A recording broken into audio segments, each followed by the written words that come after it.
Welcome to the Domonique Foxworth Show presented by Allstate. Throw your hands up. We got a whole show for you with Bill Barnwell coming up where we talk about all the games. We make lots of jokes about the Commanders not doing so well. And then we went home after we recorded that and we saw Jayden Daniels' elbow go the wrong way.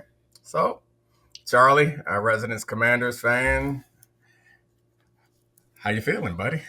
First of all, I demand an apology from you. From me? Why do I owe you an apology? I mean, you're just because I know that you're in a bad way right now, I will give you an apology, no questions asked. I demand an apology from Bill also. You guys He's sorry too. You guys were giving me a ton of grief for my takes about how pathetic and disgraceful of an organization the Washington Commanders are, and I undersold it. The last time I went to godforsaken FedEx Field was January 6th, 2013, when our star quarterback, I'm not comparing to RG3. He's so much better than RG3. He's so much cooler than RG3. He's nothing like RG3. But it was a game where RG3 came in with a clearly torn LCL, wearing a gigantic knee brace. He tore his ACL in the first quarter, and they left him out there to get maimed by the Seahawks defense. 12 years later, the Seahawks on the same field on a game that was over in the first quarter. In the first quarter, that game was completely done. The Seahawks could have scored 100 points in that game. Jayden Daniels is coming off a knee injury and a hamstring injury. He is the only thing worth a damn in this godforsaken franchise. They left him in the game 38-7 with 7 minutes left for him to, on a play that had a designed running option, get his arm bent completely backwards. His season's over. We're going 3-14. There's nothing to play for. The defense has completely quit. The coaching staff on the defense, I don't even know if they showed up this year. They are a high school coaching staff. I hope none of their key cards work tomorrow. None of them. This is so egregious. This is the one piece of hope that this franchise has. And yes, he is skinny. He is frail. The injuries might have happened. The way that they have treated him this year is so pathetic from the one piece of hope this franchise had. And even leaving him in the game against the Packers when that game was out of reach. All of these injuries have been preventable because the coaching staff, they were like, oh, Jayden was magic last year. Got to leave him in and see if he can come back from 38-7 in 7 minutes against the Seahawks, one of the best defenses in the NFL. Like, it is so absolutely pathetic the way that they've bungled the season. We went from real respectable outfit that had improved from an organization to maybe a regression candidate to mediocre to terrible to contract the franchise. Don't even build us a new stadium. You feel better? Got it off your chest? No, I'm not going to feel better. I'm going to see Jayden in a sling, and he's going to be smiling and putting on a fake smile because that's what he does to like pump up his guys. Like, look, it's his non-throwing arm. His legs are intact. We'll be fine long term. 2026. When we're being coached by some Shanahan disciple, we'll be fine. You good? I mean, I know you're not going to feel better because Jayden's not going to suddenly get healthy, but I mean, get the frustration. Jayden, I love you. You changed my life. You're the best. We're going to come back from this as a unit. Oh, Luke McCaffrey also got hurt this game. Like, our one other bright spot. You know what? Bill's a bright spot. Bill's a bright spot. Love Bill Krosky Merritt. Top Bill. For the rest of it. Yeah, this is an absolute disgrace. I'm like not even pretending I'm not for this at all. Like, Brian, play the clip from earlier. Earlier in the show, or later in the show, you'll hear this later in the show. I had a jump scare because of what Bill Barnwell said. And this is, spoiler alert, you'll hear this again in about an hour. Brian, play the clip. Just came across the wire. Injury update. Oh, no. Washington cornerback Marshawn Lattimore. No, you can't. Do not celebrate it. Don't. I didn't. I thought you were going to say Jayden Daniels has had an injury. I was like, is out. I was relieved that it wasn't Jayden. That is an hour in real time when the game was already out of reach before the injury happened, when he should no longer have been in that game. This is it. It is so disappointing from a team that should have that we thought was going to be building something, and obviously happens. Football happens, but honestly, everything. Can we do the rest of the show now? Yeah. Off top, do any of you know the largest first half margin lead in NFL history? Play music. This is the Domonique Foxworth Show.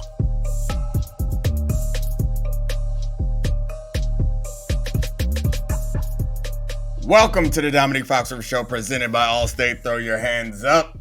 We are joined, as we always are on Monday, by the great Bill Barnwell, playing in spectacles today. Man, it's clutch coming through for us no matter what. A very upset Charlie Kravitz because we are just about at the end of the first half of the Sunday night game, and his Mandos are getting whooped, and he's angry. Hopefully we don't release the pre-show footage of him dog cussing his whole team and telling Dan Release Quinn. the footage.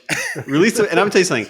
I'm going to need glasses too because my eyes are burning after having to see this Commanders defense. This pathetic excuse for a professional defense. Well, Domonique, why did you opened up the door? The door was shut professionally. You just creaked it open. I have a genuine question, a football question for you, Bill, and to Domonique. If every we didn't set even of get downs, through the off top yet, which was I had planned this off top to antagonize you. I didn't realize you were going to show up pre-antagonized. You've already antagonized yourself. I was like, let's make fun of Charlie because his team's down by 21 with 8 minutes to go in the first half. And remember how the Patriots were up 45-0 against the Titans back in 2009. Ooh. And Brady threw 5 touchdowns in the second quarter. In the snow, if I'm I not remember that mistaken. game. Quality memories. That Patriots team could score 100 against this Commanders defense. Do you think, serious question here, Yeah. if the Seahawks started every set of downs at first and 25, no, they would lose. how much do you think they would win by? They would against this Commanders lose. team. If They the would not. Seahawks, If the Seahawks had to go 25 yards to get a first down, and the Commanders only had to go 10, the Commanders would win the No football way. game. Okay. No way. This is nonsense. This is just emotional fan behavior. The weird part is you at one point pretended like you were comfortable with being a fan of a bad team once again. And now clearly I'm you got back. a little taste of the greatness, and now you have high expectations. It's very odd. I think that going to the NFC Championship game was literally the worst thing that could have happened to me. Brian's pretty excited, one of our producers, because next week you guys have the Lions and Whatever. they're gonna beat you. Charlie got that upgrade to first class. He wasn't expecting it. Then he got on the next plane, and his seat was in row 37, and he was like telling people, "You guys, I was in first class on the last flight. And they don't care. It's over. I'm gonna tell you It's over. something. That was the last flight." It was the worst thing ever. It's They not upgraded coming you. back. You got an erroneous upgrade, and now you think that you belong up there. No, It wasn't even that. It was like a banking error, and I actually have to return the money that came into my paper that was accidentally dropped into my account. Was it Flowers for Algernon? Was that the movie where he gets really, or the book where he gets really smart and then he realizes how stupid he is? I don't know. My I limitless have no pill idea. wore Flowers off. My for limitless Algernon? pill I don't know wore that off. book. I mean, by the way, producer Brian, the guy's watching like Hashim the Beat games in Taiwan at 4 a.m. Whatever. Like I don't care.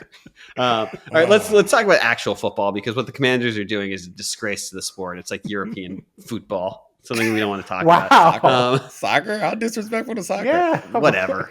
Youth soccer fan. What are we talking I mean, about here? I tell you one thing: if Leicester City scored 1 goal, they'd beat the Commanders 1-0. At least you call that the right team. I respect that. Thank you. Yeah, Charlie only masquerades as a meathead football guy. On the low, He pays Charlie multitudes. is reading books about Algernon or whatever you're talking about. He's Whatever. not a real meathead. You guys didn't read Flowers for Algernon? It's like a obscure cut on the show. It is to me. I have no idea what that is. I feel like I should be embarrassed by this the way you're acting, but I'm not.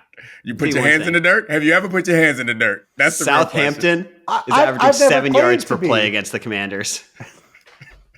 Sacked well still. It's hard Now out he's- there. No, he's For just manager. Googling. He's just Googling now. There's no way he Benfica? pulls Southampton. They're ripping up this defense. All right, get to some real football.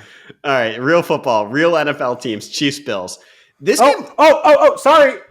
We got an update. Charlie, the Commanders are now down 28-0. They just gave up a 60-yard touchdown to a player I have never heard of. it was A receiver I have legit never heard of as a professional NFL writer and analyst. dude. We're gonna See go 3 White. and 4. We're gonna go 3 and 14. We're not winning another game. All right, it's way too long before we get to the game of the year so far, the one that people care about. We got to get to it. Let's go. Charlie, set us up. Game of the year is actually the last game we're covering today. The craziest game of the day. But okay, the most significant game of the day is Chiefs-Bills. Yeah. The Bills won 28-21. For large portions of this game, I don't know, this is how I felt watching it.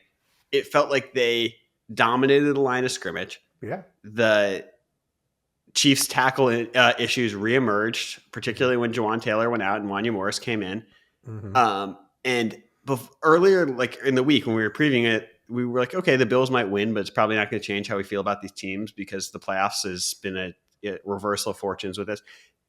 But the way that this unfolded with the gap in physicality, the way they were able to pressure Mahomes, did it change the way you feel about either or both of these teams?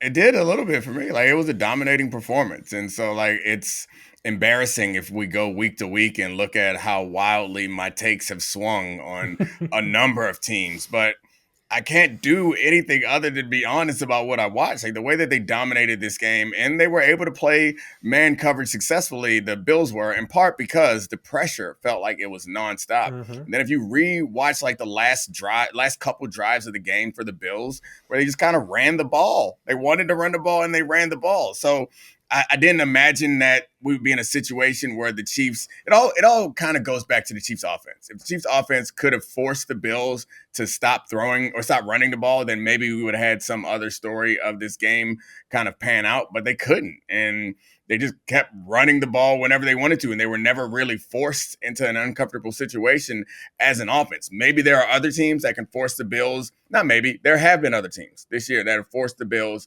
to play in that left-handed way and challenge the fact that they don't have a real game breaker at receiver, but not this version of the Chiefs. They ain't it. Well, this version of the Chiefs is supposed to be able to hold up in man coverage when the Bills have to throw. And the Bills didn't really ever have to throw in this game. There were moments where they threw here and there, but like James Cook got 27 carries in this game. They ran the ball 35 times in this game. And that means they're controlling the clock. That means they are holding on to the football. They had 35 minutes of possession in this game against the Chiefs, who have been really good at holding the football. We're a couple weeks removed from the Chiefs holding a team to the second fewest plays in the history of the National Football League with how they played on both sides of the football. To me, this was like the Brandon Beane, we owe you an apology. We're not going to call into local radio and say that you should be fired because you didn't get us a wide receiver game. Because this was the perfect example of what Brandon Beane has been hoping to build to beat the Chiefs. On the offensive side of the ball, they go bigger. 12 personnel, 13 personnel. Jackson Hawes is a big game. Dalton Kincaid is a big game. Their tight ends got most of the targets in this game. Like their throws to receivers were mostly screens and stuff that was short and downfield, or not downfield. It was mostly the tight ends hitting stuff down the field. And then on defense, the Bills went out and invested heavily up front this year. They went out and signed Larry Ogunjobi, who was suspended, Michael Hoyt, who was suspended, and then unfortunately tore his Achilles in this game. And the big one, of course, being Joey Bosa, who was all over the place in this game.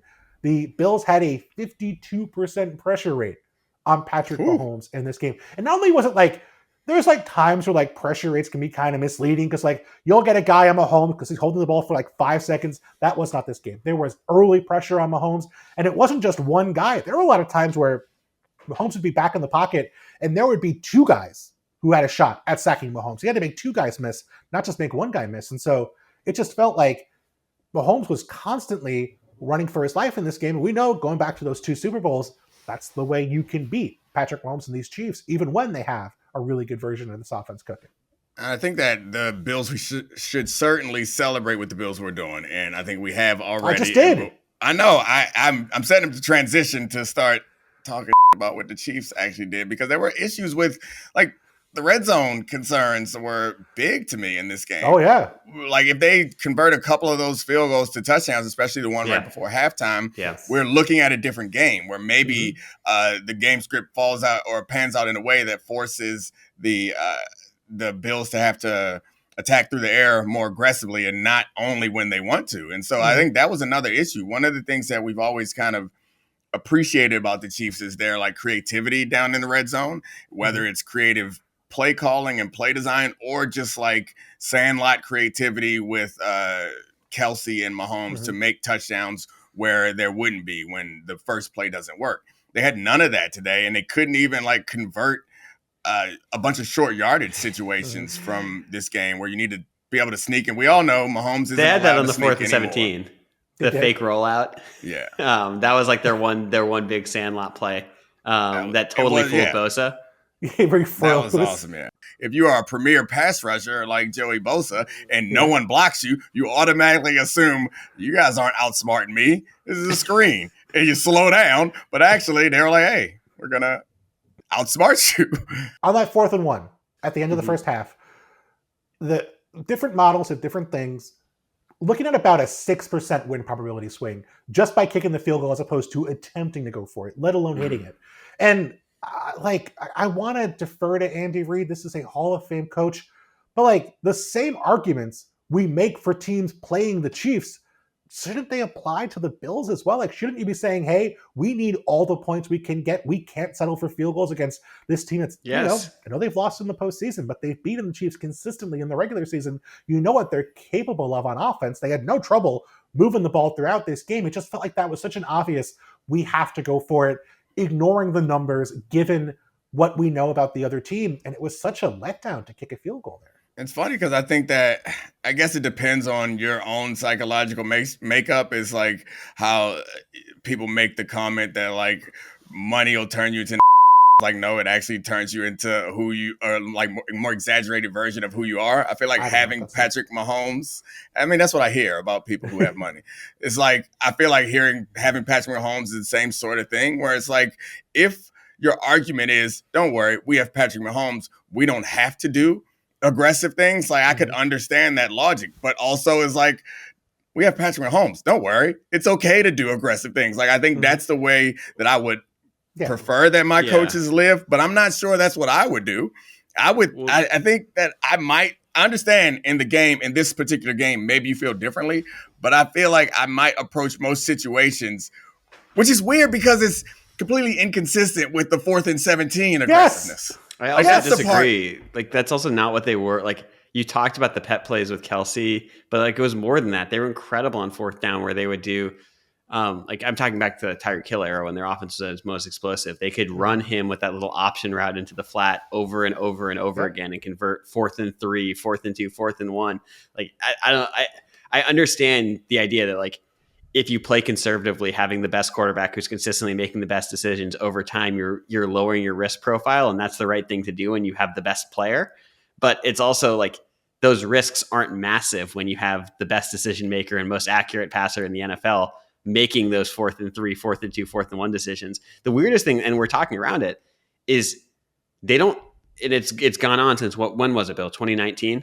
With the Patrick Mahomes knee injury when he dislocated his kneecap, sneaking it. Like they don't run the QB sneak, the tush push, anything like that. And it's hard to say that one play would change their short yardage stuff, but it is like a limiting factor that they have a big bodied quarterback that they won't just push over to get half a yard. Like I genuinely, I joked to Domonique about this. Like they need to have like a specialist, like a get under center tight end specialist who will run the tush push. Yeah, Blake Bell, who's a quarterback at Oklahoma. They need the Belldozer back or find a different quarterback turned into tight end that they can have sneak. Oh man, it just hit me, Charlie. I know. You're a genius. You're a genius, Charlie. Chiefs trade for Taysom Hill. And then Taysom Hill steals the division away from Sean Payton with a bunch of short yardage conversions against the Broncos. I love it. Charlie, or, I mean, Rashee Rice could just learn to take snaps from under center. Like, so that's the thing, though. Like, they have designer stuff in the end zone, or in the red zone. Like, they had, last week they ran, like, counter bash with Rashee Rice. This week, I think they ran power with Rashee Rice on the Wildcat for, did they score a touchdown, and they got pretty close to the end zone? No, they scored one. Yeah. They scored. So, like, you have a couple of plays you like that you can run kind of gimmick stuff. They have plenty of shovel passes and stuff like that. But, like, they don't have a concept that they can just go back to over and over again. Like, the Patriots for years, but they would just run outside zone near the goal line every single drive because it was like, okay, we can run this a million times. We're going to run it 3 or 4 times if we have to. We're going to play action off of it. But, like, we know like that's going to work for us.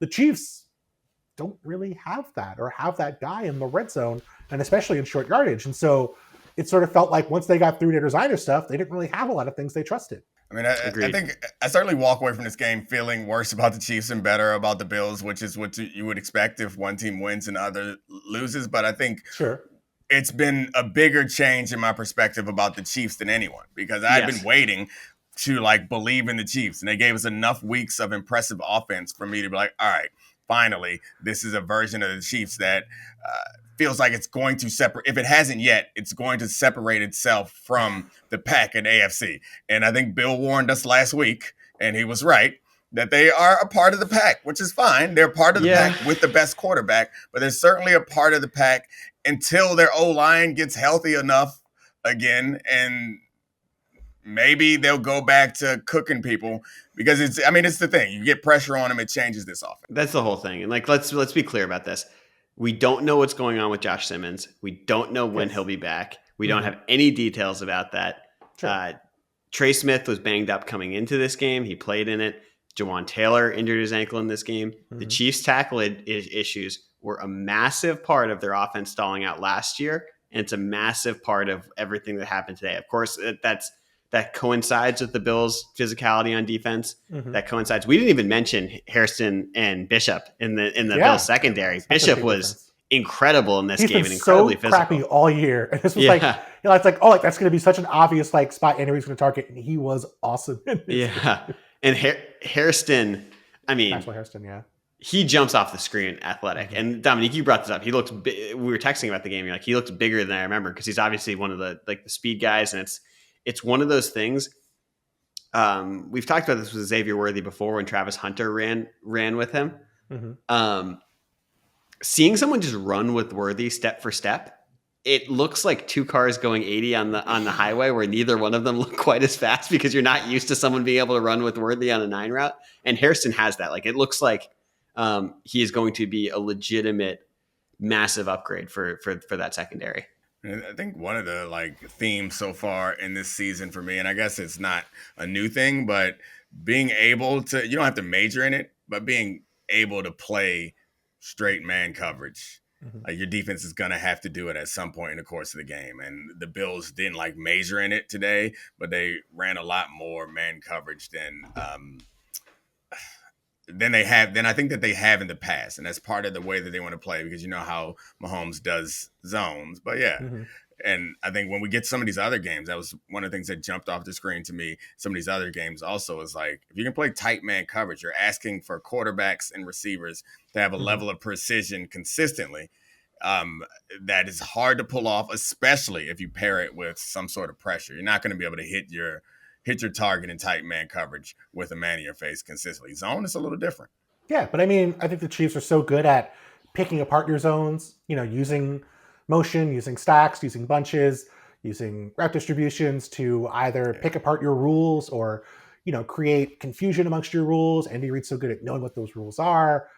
One of the ways to fix that is just to play man and just say, hey, your dudes can't beat our dudes. And the Bills weren't able to do that today. And the scrambling and buying time against zone, if your quarterback is buying time back there, zone eventually has to kind of turn into man, and eventually someone's going to come loose, because not everyone, the matchups end up being weird. You're end up with Xavier Worthy with a linebacker trying to latch onto him, or you just drop a spot and it just falls apart. So if you don't get pressure, you're better off just trying to lock on. But anyway. What's next, Charlie? We haven't even hit the $1 million question, which I can't believe neither of you asked, but I'm going to be the one, even though I'm playing through a serious injury, to ask this question to you both. The Bills are now, I believe, 5-1 against the Chiefs in the regular season. They are not 5-1 against the Chiefs in the postseason. Is there any reason to think that this game, what we saw in the regular season, is going to be the one that actually carries over to a Bills win over the Chiefs that they play in the postseason? Yes and no. Like I said, no. Whoa. What? You don't get to do a yes and a no. Come on. I'm going to Barnwell this. I'm going to Barnwell this and say, send it back to Bill. No, I'm going to say yes, if the Chiefs' offensive line is missing several key pieces and they can't protect Mahomes. Yeah. No, it does not pretend doom and gloom for the Chiefs team if they're healthy and their offensive line is intact. I mean, the problem. So, like, I think the answer is obviously yes, but the answer was yes in previous seasons. The problem is the Bills have been better than them in the past in playoff games. They have played playoff games better than them in the past and still lost a number of times. So, like, yeah, they've proven that they're capable of beating them. But even in this game, they never really, like, they didn't pull away. It wasn't all the way out of reach. Like, if they score on one of those 1-yard runs before halftime, we're looking at a different game. If they convert in the fourth quarter, they were only down by 1 score, like, we're looking at a different game. So, yeah, they're good enough to beat them, but they're not going to beat them down. So as long as Mahomes and the Chiefs are close, yeah, they could win. You're not giving any credit to the Bills for stopping them from scoring at the end of the first 100% credit. They get all the credit in the world. They did it. Yes, you're capable of having a 1-score game with the Chiefs where you prevail. The problem is you're capable of having a 1-score game with the Chiefs, which means in the playoffs, you could prevail. You also could not, which is what normally happens to teams against the Chiefs, sadly. Would I be surprised? Would I be surprised at all if the Bills went to the Super Bowl and beat the Chiefs? Absolutely not. They have Josh Allen. Like, if their defense is getting pressure and their secondary is massively improved, like, of course, it's distinctly possible. They have a much more balanced offense with the running game this year. But I don't think, like, we've seen enough incremental improvements from the Chiefs when their offense is healthy that, like, they feel like an unfinished product too. And I genuinely, like, I'm doing the nuance thing where I say nothing, but that's because I can't say it with my chest. I'm like, I definitively, like, yes, this is the statement when the Bills are going to do it. I don't believe that. I don't know enough. Next game. Dominique's appalled by that. He's appalled by me just being wishy-washy. Panthers, Packers. His way through that answer. Yeah. Hold on, Panthers, Bill. Packers. Answer your own question first. No, we moved on. Charlie's already moved on. This segment. Bill doesn't have to answer it. He was Dominique. He was going to say the same thing that I did. Here's what I'll say. Here's what I'll say. If the Bills play the way they did today, they will beat the Chiefs in the postseason. Exactly. Told you. Moving on. Edit that out. Cut that out, Brian. We don't even need that nonsense in here in the show. Leave it in. Cut it out. And leave in all the Commander stuff from earlier. Cut it out. Panthers, Packers. Last week, the comment section excoriated me because we played back all of my things about the Packers being like this theoretical great team after Jordan Love, after recorded the first part of our show. Yes. I did give an apology. Went 20 for 20. The ball didn't touch the ground. The Packers. While we were recording, though. Yeah. Like, we missed that entire portion of that game. And then we recorded afterwards, and I felt like I had to have a notes app apology. The comment section didn't care. They were like, look at this. Well, are they going to come back and apologize to you for last week? No, they're not. They're not. Yeah. You just have to wait long enough to be right with this Packers team because they play with their food. They play up to the competition. They play down to the competition. And they lost to a Panthers team today that is flawed, to say the least. Did not get a great Bryce Young performance, but they had Rico Dowdle running through this defense. We'll get to Rico Dowdle in a little bit, but the big thing for the Packers is they lost their best playmaker on offense, their guy who's a tight end and an X receiver. It looks like Tucker Kraft tore his ACL. Yeah. And despite the amount of maybe above average theoretical pass catchers that the Packers have, I'm going to ask this. After this loss, after the loss of Tucker Kraft, is the Packers offense cooked? No, they're not cooked. I mean, honestly, I think losing Tucker Kraft is huge. But I think the Packers offense is probably going to hurts their theoretical Super Bowl chances. It definitely hurts their Super Bowl chances. I think Tucker Kraft we were starting to catch up to how important he is to the offense. So I think it's going to hurt. But it doesn't change the fact that they still have a lot of above average weapons, and Jordan Love can still black out at any moment. The problem with this team is the inconsistency, and you see it in the way that Jordan Love occasionally does inexplicable things. It's like rookie year Josh Allen things where you're like, man, this guy is awesome, but then we'll throw a ball in the quadruple coverage and he'll hit a defensive back in the end zone directly in the chest. And we thought that they had cured that. I know last week we talked a little bit about how much they focus on running the ball when it's clear that this offense could be so much more explosive. I think part of the reason why they do that is because they don't want to put Jordan Love in a situation where he thinks he has to cook because he'll give it to the other team. Yeah, I mean, this is a team that ran like the highest run rate in neutral game scripts over the last 2 years. Like they were very, very aggressive running the football. They've eased off that a tiny bit this year, in part because Josh Jacobs has been bad. But the thing I would say about this offense is it's not like they got shut down in this game by Carolina. They had 7 drives in this game. They go 56 yards, 58 yards, 70 yards, 43 yards, 13 yards, 58 yards, 71 yards.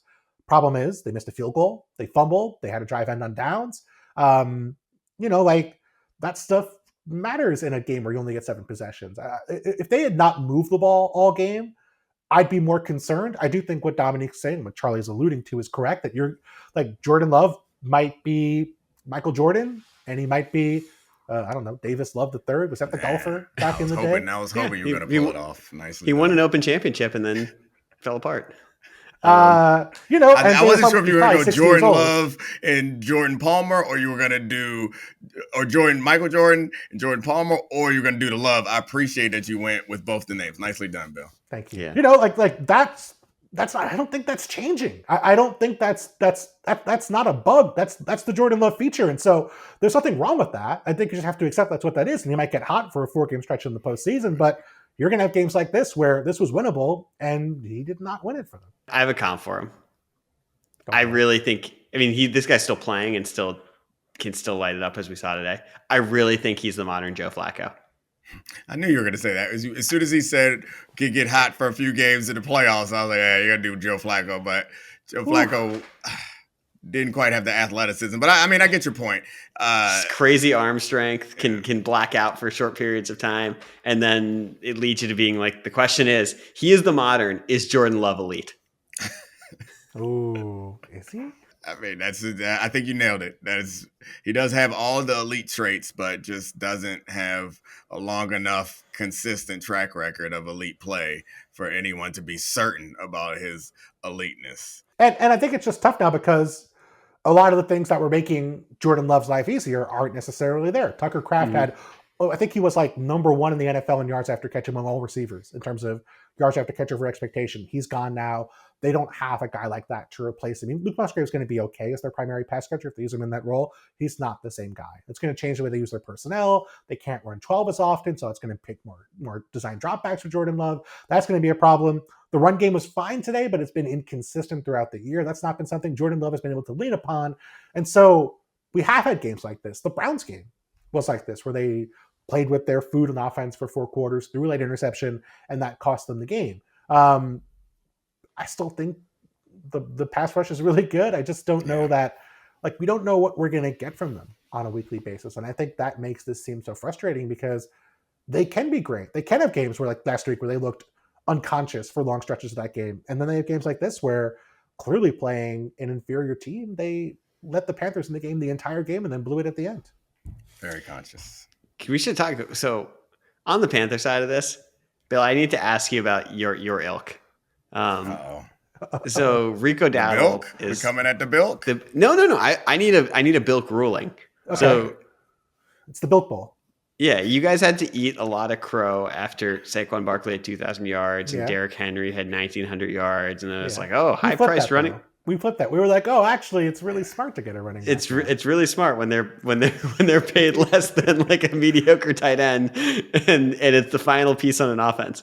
Well, this year the ilk is back because Ashton Genty gets drafted 6th on the team that can't block for him. He's getting blasted behind the line of scrimmage, yada, yada, yada. And you have guys like Rico Dowdle who are on cheap 1-year deals, just eviscerating the NFL. You have Javonte Williams, you have J.K. Dobbins. Is the ilk back when it comes to the running backs? And you can just get him for cheap and put him in and have him run for 1,500 yards. Here's what I would say. It is not just you can take a great back and plug him into anything and he's going to transform things. I think having the ceiling of a Saquon Barkley last year, of a Derrick Henry last year, there's only a few backs on the planet who can do that, but the circumstances need to be right. You need to have a great offensive line playing really well, a quarterback who's going to take some of the workload away and the pressure away, You need to kind of run hot in terms of your big plays and your explosives. It doesn't happen every year. It doesn't mean those guys are bad players, but we saw it. Derrick Henry at the end in Tennessee, Saquon Barkley at the end in New York could not single-handedly lift those offenses. Once you get out of those situations, if your goal is not, can we get a 2,000-yard back, but can we get a guy who can hold his own on 25 carries? There's a lot of guys who can do that. And Rico Dowdle was one of those guys last year in Dallas. That's the part that I find so frustrating about this. It's not like Rico Dowdle sucked last year. He was good last year for the Cowboys behind a bunch of banged-up offensive linemen without Dak for most of the year. He was legitimately a good back last year. And so I was kind of shocked he ended up in Carolina on a one-year deal to be the backup to begin with. And he's been great all season. He's hit explosives. He has been everything the Panthers could have asked for. And he outplayed Josh Jacobs, who's paid, who was by some accounts really good last year, getting paid 4 times as much. I mean, I don't think that's a reflection on Josh Jacobs. I think it's a reflection on just the Panthers having a much better run scheme and having more consistency running the football. Such a boring victory lap from the Bilk. Like, you had an opportunity just to dunk on everybody, and you explained it and sounded smart and erudite. Like, no. That's why I'm here. All you dummies are wrong. The Bilk knows best. That's what I want you to get that vibe. I don't want to. I'm not going to say it. Okay. Yeah. It's like a nerd dog whistle. I want you to pick it up from afar. I don't want to have to say it out loud. Did you see Rico Dowdle's quote about the amount of pumps? After scoring, he got the flag for the Key and Peele pelvic thrust. Yep. It was called out on commentary. I think Greg Olson was doing commentary. I think it's right here. In real time. But here's what he said post game. From my understanding and everything I've learned, we go over stuff like this every week in the meeting room. I definitely think you're supposed to get 2 pumps. Hopefully I don't get a fine. I was pretty sure that 2 pumps was too many. Like, we just went over this with Stephon Diggs last week. Like, Stephon Diggs, 1 pump guy. He's very clear. He knows the rules. You can't get in trouble. Don't make a joke about it. I know that you want to. I can see your little face light up. We don't have to make a joke about it. It's low-hanging fruit. So moving on. Okay. By the way, I just want you to know this. And actually, can we just do this now? We can do this to make fun of me for our Good Hands plays presented by Allstate. We're going to do this at halftime. The first time it's ever happened to someone who's just played a half of football. Sam Darnold in the first half against the Washington Commanders. This is a live break-in. 16 for 16, 282 yards and 4 touchdowns in a half. 16 for 16? Ball don't touch the ground. Without Cooper Kupp. Without his second best receiver. Whatever, just put Torrey Horton in there. He'll just eviscerate whatever Commanders defense is back there. Gosh, wow. Just put C. White on the field. You get C. White out there? Oh, it's over, baby. Congratulations to Sam Darnold. He's having a hell of a season, and it only gets better when you get it reminds me a little bit of how we overreacted to a lot of the Chiefs stuff, because the Chiefs struggled early in that game against the Commanders, and then they fell apart. But anyway, we gotta give Sam Darnold all the love that he deserves for the good hands. And JSN, who might be the best receiver in the league, had 120 yards at half also. Like, as his march towards 2,000 yards is taking a big step forward. And like, I don't know, the Darnold thing is so interesting because we put this ceiling on him, rightfully so, after the last couple games he played at the end of last season, despite the fact that, like, of course, there were issues with the Minnesota offensive line as well that went into the playoffs, and they were not the same team that they were as they looked like a buzzsaw with that defense earlier in the season.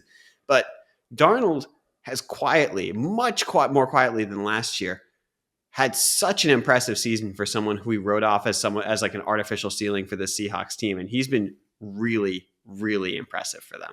Like, he is not a ceiling for the Seahawks offense. It can be or is. I mean, it's not just a 1 week thing, but Charlie, just so you know, he's been pressured twice on 16 dropbacks so far. We got 2 pressures? You got 2?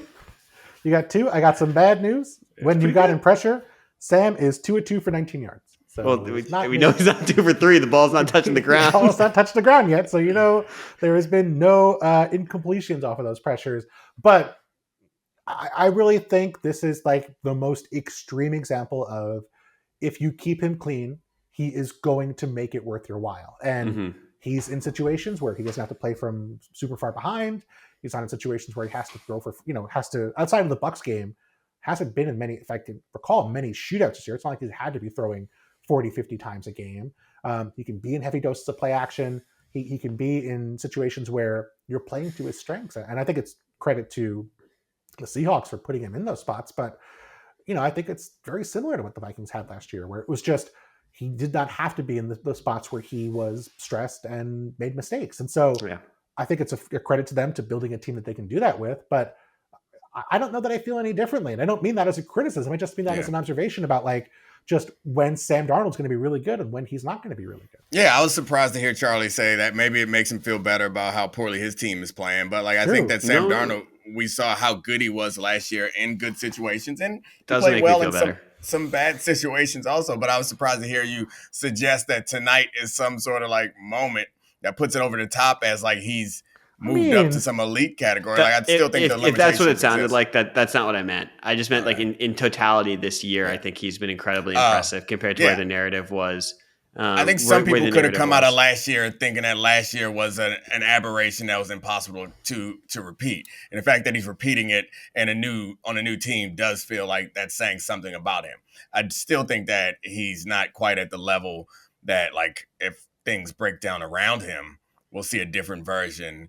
We'll still see a different version of him if things break down around him. But maybe we'll never have to see that if this defense keeps playing well. Well, ironically, a guy I assume we're going to talk about today who's been this player all season and had the first time all year where it did not break down that way for him is Dominique's favorite, Daniel Jones, who did get in a spot today where they had to play from behind, in part because of some bad luck or some Daniel Dimes mistakes. And we saw he's going to take some hits. He's going to didn't look terrible. They got back in that game a little bit, but he looked a lot more like the Daniel Jones people have been waiting for him to turn into versus the Daniel Jones who's looked so cool and collected and consistent throughout the year. And that's not, again, to say Daniel Jones sucks, he's a fraud, he's a mirage. None of those things are true, but just you have quarterbacks who are more susceptible to those spots than others. And Daniel Jones, Sam Darnold, I would say Jared Goff's another example of that we're probably going to talk about. Those guys kind of fit into a bucket. And that's just the reality of what they are, for better or worse.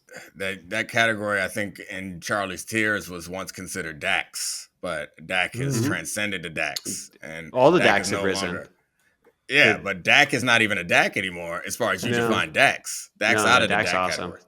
But I think it's fine with me if we transition to the Colts game. I thought that game was an eye-opening one, but I'm not sure that I'm ready to get off the Colts, although there's Jeff Saturday's I don't think you should be. Now. Yeah, I mean, the question with this is did today feel like an aberration, or is it a fear for moving forward? Because I tend to be with you, Domonique, but this is the NFL. Both guys on the other team get paid too. This was bound to happen. Don't laugh at that, Bill. It's good. It's a good idiom right there. Don't laugh at it. It's good quality football cliches. The guys on the Commanders defense shouldn't get paid. That's for sure. Dock that game check. Anyway, continue on. I mean, this was the example where this O-line's been protecting them. They've been running the hell out of the ball, and both those things fell apart. The Steelers were incredibly terrorizing on defense this game, and it led to a bunch of turnovers. I think 6 turnovers for the Colts. 5 of them were Daniel Jones interceptions and fumbles. It was a really bad, ugly game, yet somehow they still only lost by 1 score, which I think is probably an indictment on the Steelers more than it says anything about anyone else. But congratulations, they got the win. Steelers fans are going to love that one. They forced 6 turnovers, and you're like, that's an indictment of the Pittsburgh Steelers. We got them. No, I'm not saying you're wrong, but I'm just happy you said it. It was an awesome game for them. They should be happy, but I think I looked at it earlier. It's an average when you win the turnover margin by 5. I went back to 2020. It's an average point margin of 23 points. And they've won the turnover margin by 5 in this game. And I think they won it by 4, I believe, in New England game. And they won both of those games by 1 score, 1 touchdown in both of those games. That, I think it's great that you won, but that ain't a great sign. When you win by that much a turnover margin, that's you got 5 more possessions than they got. You should beat their They haven't been able to do that. So, like, it was incredible. I love what they did defensively. Like, I think we were kind of exposing a bit of the challenges that I think the Colts have as far as the receivers are concerned. Like Tyler Warren, I think, is the most exceptional of their weapons, the tight end, and they put Jalen Ramsey on him in a lot of man situations. Jonathan the rest Taylor. of the receivers. Was that? Jonathan Taylor's top No, weapon. Receiving rep. I guess I meant receiving. Yeah, Jonathan Taylor, they neutralized him with their front, and they got a lot of pressure on Daniel Jones. And I think that's where, like, if I'm going to shoot Daniel Jones a little bit of bail, I would say that his receivers were not creating separation, and Jalen Ramsey did a great job in man coverage against Warren, and then he's under pressure. So you were asking for a lot, like a superhero type performance from Daniel Jones. And it doesn't mean that you have to turn the ball over 5 times. That was really bad. But I'm not sure that there are many quarterbacks that would have played well in those circumstances. To Dominique's point, Daniel Jones, 5 of 15 for 45 yards against man coverage in this game. That's where you need your receivers to separate. I mean, some of this was bad luck, though. Like, if you're going to throw, a pass, like you're trying to throw something in the flat and a defensive lineman is in your face, it's probably going to be an incompletion. In weeks past, it would have been an incompletion, or Daniel Jones would have caught it and like run for 15 yards forward somehow. This week it was a pick. That's bad luck, but it kind of snowballs, right? Like if they were up early, Josh Downs muffs a punt that leads to a short field, and the Steelers don't even score off it, but changes the field position of the game. You're turning the ball over. You're putting your defense in a bad position. It just felt like that became like a series of uncontrollable mistakes, kind of like the Vikings game last year with the Rams in the playoffs, where Sam Darnold kept taking sack after sack after sack, and then he sort of pressed more to try to avoid the sacks, and he got sacked more. It just felt like by making Daniel Jones one-dimensional, by taking the run out of it, by taking play action out of it, making him a drop-back passer, and having that, like, those bad vibes or those turnovers going on, it just felt like it kind of reinforced that. So I just think it's one bad game, but I think it's just a reminder that, hey, like, he's not going to be able to transcend, if the game script's not in his favor. And when you're playing great teams, I don't think the Steelers are a great team, but when you're playing great teams in January, and the Colts are going to be up against great teams in January, he's probably going to have to play well in one of those negative game scripts games. But I mean, I agree with you wholeheartedly. But the challenge in this game was there weren't a lot of opportunities. And I guess they could have still won this game if the plays were just like neutral negative, right, not massively negative, like the strip fumbles and that sort of stuff. But there weren't a lot of plays out there to be made. Like looking at those, like the most pivotal plays in the game, I wasn't thinking, I guess the interception that he threw on that, he wanted to go to Warren in the flat. He threw an interception to a linebacker over the middle field. That's just not okay. The linebacker was supposed to be, it was man coverage. You're supposed to be running with Jonathan Taylor, but he peeled off of Daniel Jones' eyes and picked it off. That's like a bad play. But a lot of the other plays were like, I didn't really see much there to be gotten. So I don't know. I don't know that it's an excuse for him. He still played pretty terribly, but nobody was going to play great in that situation, especially when you have an offense that's built around Jonathan Taylor getting you a couple of explosives every week. Right. But as we talk about like the Colts side of this thing, and if we talk about the Steelers side of it, I think Steelers fans are going to be like, well, look, 6 turnovers, great. But like, you're not going to force 6 turnovers every week. You're going to have games where you can force a ton of turnovers because you're the Steelers. And when you do, you're going to win. But we've seen when they don't force turnovers, they're a mess. And I want to go back and watch the old 22, but I really don't think they solved anything besides, hey, turnovers go burr when they're not forcing turnovers. I think it's just, we know they can do that, but can they force 6 turnovers a game for 4 playoff games? I'm very skeptical. I mean, we agree, I think, but if I wanted to take the other side of this, I would say that a lot of the turnovers were from the pressure that they created. It was. And if they can continue, like the personnel that they have should be able to continue to create that pressure and should be able to stop anyone's rushing attack if you can stop it against the Colts. I think that's the best sales pitch you could have for this Steelers team. I don't know that I believe it, but I mean, TJ Watt hasn't had the season that you would expect. So you could say that maybe he's starting to turn the corner because he had a game like you would expect him to have. And that would be the most encouraging thing. And they're a much more man-heavy team than they've been in the past. So maybe it took a while to get comfortable with it. I don't know. I don't know that I believe the things that I'm saying, but if I was a Pittsburgh Steelers fan, I would tell myself these things to feel good. All right, next game. This game was really interesting. Vikings-Lions. Yeah. A lot of moxie from JJ McCarthy on that. So much moxie. He's the new moxie king of the league with that final throw. How dare you? Mayfield is the forever king of moxie until he retires. But anyway, go ahead. Has there ever been a... Nope. No more mockalicious quarterback than Baker Mayfield. He's the moxiest. No. Because the thing is, he's like too good now to just be moxie. Has there ever been a game that inspired more social media receipt posts than JJ McCarthy throwing for 143 yards and 2 touchdowns with a pick and running for 12 yards and a touchdown? He has this ability to have loud plays in the game that like make it feel like, because that was what happened in the his first start. Yeah, for sure. They were like these loud plays, like, oh, this guy's got it. And in this game also, that scramble was a real loud, like, that's impressive. And then he threw a pass earlier that was dropped, that was on target, and then the conversion at the end of the game was a beautiful pass. Like, he makes these plays that just look so special, and it feels like they're at important moments. So you're like, man, he balled. And then you go back and look at it again. It's like, it's all right. Like they had 3 scoring drives that I believe started on the 36-yard line or better. Like, and that defense was harassing the hell out of Goff with all these like Sims that were pressure in the middle. I think the Vikings generated pressure on 47.6% of the dropbacks for Jared Goff. This felt like a Brian Flores spent 4 months during the offseason game planning for this one game and was like, we are not going to get up by the Detroit Lions running the Domonique Foxworth fake punt block that Ben Johnson clearly watched and stole for his game plan last year. It was right. It was great.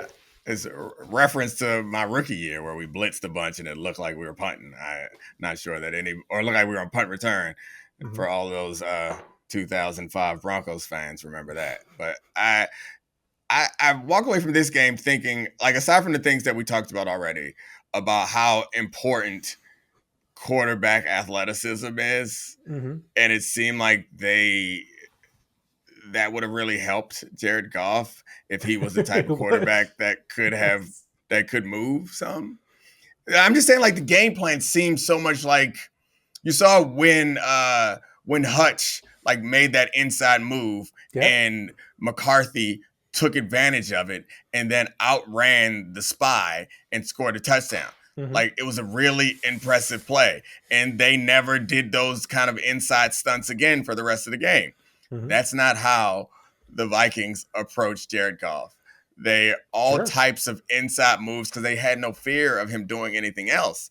And then, of course, they shut down the running attack. Jahmyr Gibbs was non-existent, and he's a pretty good pass protection quite a bit. Yeah. But I mean, he's their best pass protecting running back, but he was also getting exploited by the cross dogs that they were running right up the middle. So it definitely felt like a coaching success story from the Viking side. They seem to have this figured out, but yeah, I mean, and McCarthy made the plays that he needed to make. He seemed so like there was a punt return, a block field goal, and a fumble, like, all gave him short fields. It just felt like the perfect recipe to protect your young quarterback and only ask him to make a couple of plays. They definitely protected him. They definitely had like a really limited game plan for him. I didn't leave like thinking we knew anything more about JJ McCarthy. We know nothing about JJ McCarthy. It's been 3 games. It blows my mind that people are like so confident that he's good or bad. If you know, you are lying to yourself. There is no way any of us know what he's going to be yet. What does the JJ stand for? Do we even know that? Hopefully Justin Jefferson McCarthy, because that's who has to be his best friend down the line. He was today with that sick one day and a catch. Yeah. I want to talk about Dominique's point because I think it's totally valid. Now we know something about JJ McCarthy. Jonathan James. I like that. Jared Goff has not been mobile his entire career, and I don't think he's about to get more mobile. And I guess the question I want to ask you, Domonique, is do you feel like that is a disqualifying thing at this point? Like, do you feel like you have to have a quarterback with some level of mobility to be a legitimate Super Bowl contender? Well, I mean, I guess I believe the Rams are a legitimate Super Bowl contender. Matt Stafford is not the level of mobility that I would like. I think that Matt Stafford represents a bit of a outlier. I mean, we went from believing that a quarterback's athleticism was like bad to like it being a bonus to now it feels mandatory. Like there isn't a game that it feels like an important game where it feels like the quarterback's athleticism doesn't come into play. You kind of got to be super smart and precise. Like you got to be close to Brady level of like quarterbacking in all the other ways. If you don't have to. Why are you shaking your head and rolling your eyes, Charlie? No. I was just like, yeah, if you have Brady level mastery of the game, you could definitely survive without being able to run like Jayden Daniels. I mean, I guess I did think it was as obvious as you seem to think. If you're the greatest processor in the history of football, you can overcome running a 5.2 40. Never mind. This man's just grumpy because his team lost. Bill, it seemed like you were going to add something of substance other than just a guy who's mad that he has an athletic quarterback and still a bad football team. I thought we were building a constructive conversation here. But I guess we just want to just compare everyone to Jayden Daniels, just compare everything to Commanders. I mean, Charlie kind of looks like J.J. McCarthy a little bit. Not enough eye black. If Charlie showed up with basically like the Joker eye black, that'd be impressive. Honestly, like I should probably be meditating in the goalpost and like pretending I don't want to be filmed, but really doing it directly in front of the camera to meditate in the goalposts, and then I'll be full JJ. Anyway, back to our constructive conversation. The point I was going to make is that you have to have something sub for that. If you don't have that, I go back to the Chiefs with Mahomes earlier this year when their offense was a mess and they had no receivers. All they built it out of was Mahomes scrambles. Remember, like it was just he's going to run somebody over. He's going to try and scramble every situation he can because he has that mobility and the ability to add that to the offense. If you don't have that as a quarterback, something else has to sub for that. You have to have something to move linebackers. Well, maybe that can be play action. Maybe it can be the run game. Maybe it can be the route distribution. Maybe it can be just different things that are going to make life easier so teams are afraid of blitzing you. They are afraid of pressuring you. They are afraid of playing drop eight and daring you to find somebody. And when the Lions have looked terrible this year, the Packers game and this game, they couldn't run the football. And it feels like because Jared Goff does not have that ability to create for himself, that is a prerequisite for them to win games, being able to run the football effectively. And if they can't do it, I don't think this offense is going to be able to make up the difference. I'm glad we solved football, Bill. But there is another quarterback who's having some success, who is not athletic. I guess they lost still, but I mean, Joe Flacco. Bengals. I mean, Joe threw for 470. That's a lot of yards. 470 and 4. He came back from their 2 touchdowns down with a couple. This game, it was so cracky. It was insane. Like the onside kick that didn't go 10 yards that the Bears touched to give the Bengals the possession to go down the field. Them going down. They even had. The game seemed like it was over after Yoshivas stepped out of the back of the end zone and came back in for the illegal touching, and then Flacco threw the interception. Like, they threw a 90-yard interception and a pick six on the same drive, and the Bears got neither of them. Neither of them. I mean, this game had the Bears offense obviously was rolling. They ran for almost 300 yards. Caleb Williams had, I think, close to 300 yards passing, 2 receptions, one of them being a touchdown reception, 2 touchdown runs. And Ben Johnson went like he pulled out everything. They ran a Philly special. They ran like a little touch pass thing. They had that double reverse that DJ Moore scored on. They had obviously the other kid on the field with Caleb Williams. Yeah, first snap.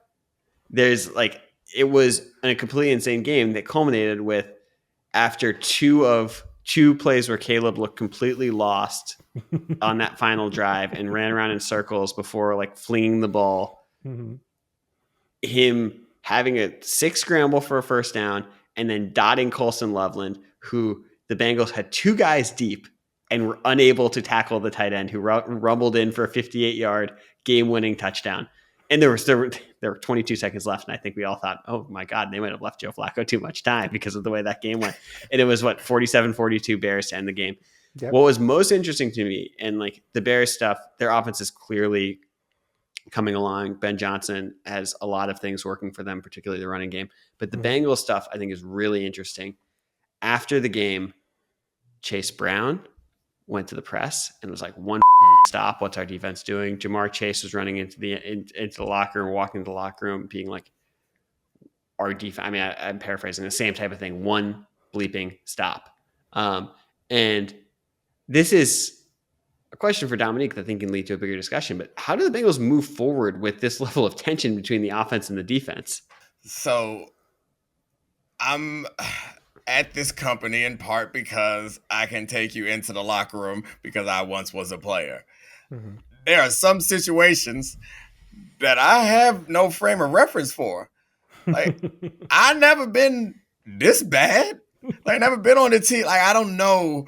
I can go back to like losing 2 games in a row and it feels terrible. And also like giving up game-winning touchdowns. It feels like to be that guy. And everyone says it ain't a big deal. You know it's a big deal. But I've never given up so many bad plays that people don't tell me it's not a big deal. That's the thing that I don't get. It's like, because such a good point. We all trying. We're all trying. And we all make mistakes. So we all recognize that it's not constructive to go like slap a dude in the chest because he's fumbled, or to go tell somebody you suck. Like, we recognize that the best thing you can do when someone sucks is say, hey, no, they get paid too. Don't worry about it. Ain't no big deal. You gonna get the next one. These are the texts Domonique sends me after the show every week.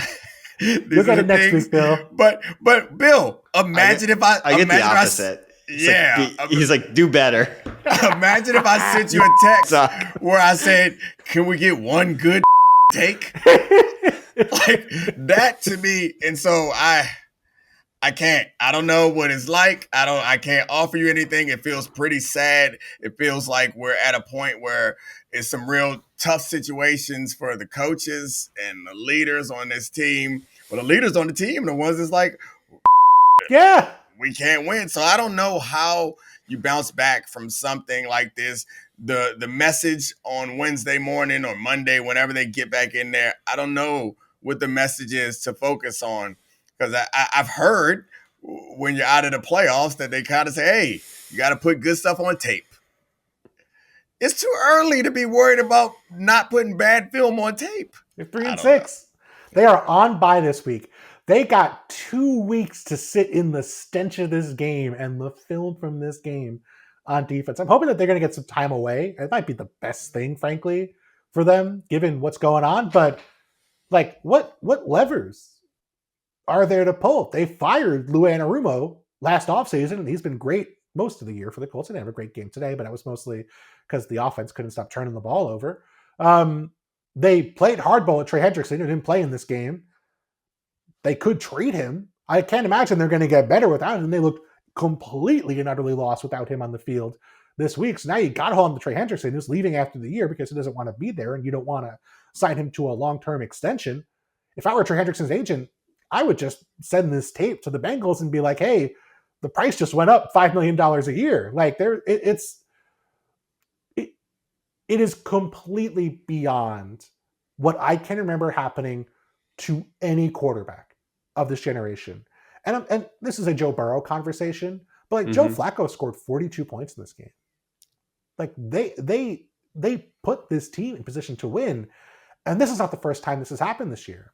This has been a year and a half of truly awful defense. So if it's not going to be the cause for like a firing, something more significant, if not now, then at the end of the year, I can't imagine what else it would be, because Joe Burrow had one of the 5 best seasons we have ever seen from a quarterback who did not make it to the postseason last year. Joe Flacco has played out of his mind this year, and they've lost a couple of these games. Bill, they've lost back-to-back games scoring more than 38 points. Yes! Insane! They lost one of those games to the Jets! The Jets, whose owner was insulting the quarterback before the game. They scored 39 points on this Bengals team.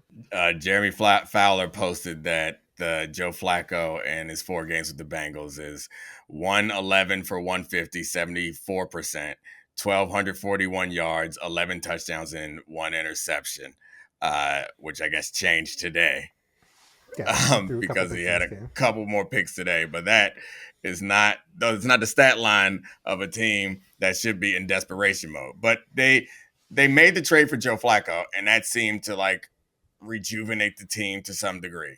Rejuvenated half the team. Right. So that maybe that's the move. You need to find a 40-year-old defender that you can trade for. Calais Campbell going to show up and have like a 6-sack game, and they're going to lose somehow. I don't know, because I know the other direction is where Charlie wants to go, and I don't want to go there, where you trade Trey Hendrickson away because you're not playing for anything. Because I can't imagine. I guess maybe that's the point. Like how? Oh, hold on. What? I need to take us behind the curtain here. We did a prep call, and I literally said, I don't think you can trade Trey Hendrickson. You can't do that to these guys who are not on guaranteed contracts. Imagine going to work where it's this bad now, and then you send the one good guy out of the building. So you weren't going to ask the question, though? I assumed that you were going to ask the question. I was going to ask the question. Okay, then. So I beat you to it. You just wanted to come out and be you able were going to say you were going to say that. I was going to say it as a statement that they should trade him. True. Okay. Glad that we cleared that up. I think that either way, it's a conversation that probably should be had because they aren't so you going think anywhere. they should trade him? I said, sure. Yeah, they should trade him. You just tried to launder the take through me. Free trade. You tried to launder actually think the they should trade him. I said the other way, they should go get someone else and try to rescue this defense. But I mean, I think that it's something that is going to be discussed. Should they trade Joe Flacco? No, Joe Flacco must stay. Joe Flacco is the one shining. He makes me happy. He's so old, and he's just playing for the love of it, like genuinely for the love of it, and for the respect of his sons, which I don't think he can get. The Lions. I mean, the Lions I can offer the Bengals an all-pro cornerback. Oh gosh, named Marshawn Lattimore. Oh gosh, you can just have him. We don't need anything back. You can just take him. Leave my man Marshawn Lattimore alone. It's tough to play corner at any age. Take the rest of the defense too. Just leave us Kinlaw and Amos. We'll start over. Oh man! All right, I think we did it, Charlie. Oh, can I? Sorry, I got distracted when Bill went to Daniel Jones. I want to read because at the half of the Commanders Seahawks game, JSN had 119 yards, and he still has 119 yards in the third quarter, but he's genuinely has a chance to break Calvin Johnson's receiving record this year. And it's one of the most fascinating stories of a number one receiver who even, he played a lot in the slot at Ohio State, and we didn't know what he was going to be coming into the league, and the prospect stuff of what he was as an athlete was really interesting. Can I read you some of the quotes that were from Chris Olave, Garrett Wilson, and Marvin Harrison Jr. when he was at Ohio State? Because I think they're so illustrative of the type of athlete that we totally missed on. Obviously, he's a first-round pick. We knew he was really good. Chris Olave said, he's a rare talent. It's going to be so funny watching him. This is when you got named as a starter. Watching him because people aren't going to be able to guard him. Garrett Wilson said, he's probably the best football player I've ever seen. Later, he said, we call him the natural. Marvin Harrison Jr. said on him, he's the best football player I've ever seen at Ohio State. These are all guys who were like massive prospects and first round picks, and we somehow thought that JSN was sort of the slot. It was hiding in plain sight to us. All of the guys who played with him were like, no, trust me, he's better than us. Charlie, I have 2 pieces of breaking news that are going I know, Sam Darnold threw an interception. I got one. Sam Darnold threw an interception. Number 2 just came across the wire. Injury update. Oh, no. Washington cornerback Marshawn Lattimore. No, you can't. Do not celebrate it. Don't. I thought you were going to say Jayden Daniels had an injury. I was like, is out. I was relieved that it wasn't Jayden. Charlie called in a hit and tried to have Marshawn Lattimore murdered. He did escape, but unfortunately, he's out of the game. Oh gosh! Thank you, Bill. You're the best. Thank you, Charlie. You're pretty cool too. Thanks to all the great producers. This is Domonique Foxworth Show presented by Allstate. Throw your hands up, and we out. This is the Domonique Foxworth Show.